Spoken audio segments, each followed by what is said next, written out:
G'day guys, Steve Morgan here from Australian Bass Tournaments for the first ever 5 fish limit Storm Bass Australian Open here on Glenbawn Dam. It's October 2018 and this, Peter Phelps, is going to be a tournament that people talk about for a long time. There was an epic amount of fish caught and you were the guy that caught the most. Tell us about it.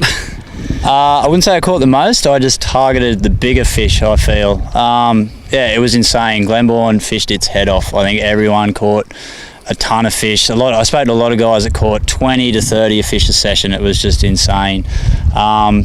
Today on Sunday was a little bit tougher for me, but yesterday was an absolute dream. It honestly felt like I was the only boat on the whole lake. Like everywhere I went, I caught fish. It was just one of those special days. Now, the whole idea of this, the Australian Open, is it's a boater-only tournament, so you've got to do everything yourself, drive the boat, net the fish, manage your fish, get cut hands while you're doing the upgrading, and you managed to do all of that yesterday with your shirt on backwards. Was that the secret?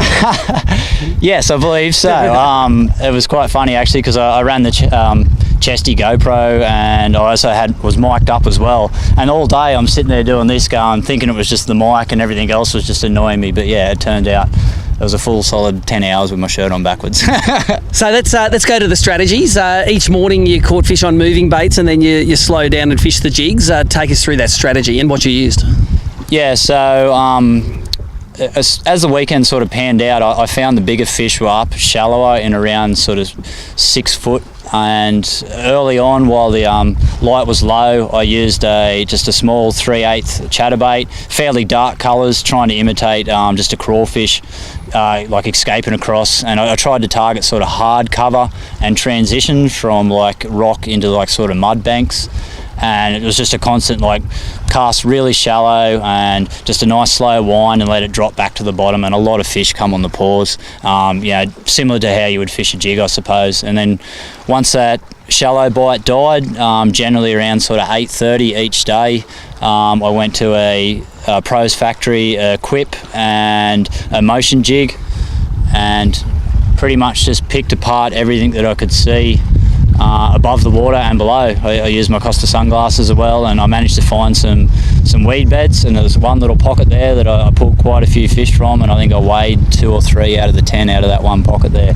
So yeah, and that was pretty much my game plan. I really needed the wind to blow or it to be low light to get the big bites, and today when it glassed out I really struggled. I really slowed down. That's when I didn't really catch many fish after that. Now you had a lot of guys here hot on your tail, but you had that 600 gram lead yesterday, and it turned out you needed about half of that lead to stay up on top of the leaderboard. At what point did you think, I've got this one? Probably yesterday, I suppose. I felt very confident coming into this tournament. Even on Thursday, rigging up, I'm like, this is mine to win. Like I love fishing this lake in October. It suits my style. I love having a bait caster in my hand. I love pitching. I love just burning chatterbait's reaction. It feels comfortable. I much prefer to do that than throw a plastic. And so yeah, and then to have that epic day yesterday, and I kind of sandbagged a little bit with my weights. I had Brett on the boat today and he said, no, you've only got 5 kilos, and I'm just like, I don't know. And when I put him in the bag and I lifted him out of the well, I'm just like, that's heavy. That's not a bad bag either, but I was always cautious. Timmy got him real good today, so yeah, it was nice to come out on top. Now run us through one of these outfits that you're using to throw the chatterbaits and the jig. Are they the same rod, reel and outfit, or is it different run through the tackle? So I haven't actually got my chatterbait rod here. It's a new Steez rod that's coming out. It's a 7-1. It's a medium. It's quite nice and soft, and that's ideal for a chatterbait. You need a rod with a fairly sort of moderate bend, so that chatterbait will work at a super slow speed. And I just use like a 6.3 10-pound J-braid and 12-pound J-thread leader. And then my jig outfits, I had 2. I'm running, this is a 7.3. These are 2 new models that are coming out from Daiwa, available February next year.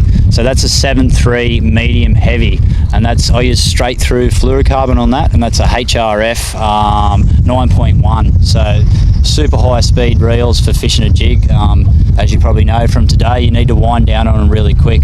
So I use the fluorocarbon one when I pitch to like heavy timber, I feel like I don't lose fish. It's got that stretch, and when a fish bricks you, you can sort of seesaw them out as much. With that braid, you find that you snap a lot of fish off once they brick you.